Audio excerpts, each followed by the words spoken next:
কথায় কথায় বাংলা ছাড়, দেশটাকে তোর বাপদাদার। 18 কোটি কণ্ঠের এক স্লোগানে জন্ম হয় নতুন বাংলাদেশের। 36শে জুলাই ছাত্র জনতার ঐক্যবদ্ধ চেতনার দাবানলে পতন ঘটে সারা বিশ্বের ফ্যাসিস্টের গড মাদার শেখ হাসিনার। নাগরিক সচেতনতার এক দফায় 15 বছরের গুম খুন লুট ভোট চুরি কুশীলবরা লেজ গুটিয়ে পালাতে বাধ্য হয়। 18 কোটি কণ্ঠের এক স্লোগানে জন্ম হয় নতুন বাংলাদেশের। তখন আমরা বিশ্বাস করি মাননীয় স্পিকার, ভোটের অধিকার বলুন, রাষ্ট্র সংস্কার বলুন, জুলাইয়ের চেতনার বাতিঘর, সমস্ত চেতনার বাতিঘর আপনি আমি আমরা আমাদের মধ্যে নিহিত। যে কথাটি আমরা আজকে সংসদে বারবার বলছি মাননীয় স্পিকার, আমার ব্যাটার মারলু কেন?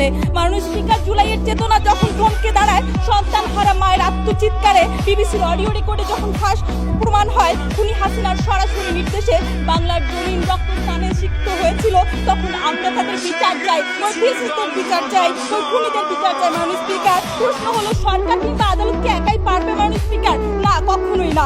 এজন্য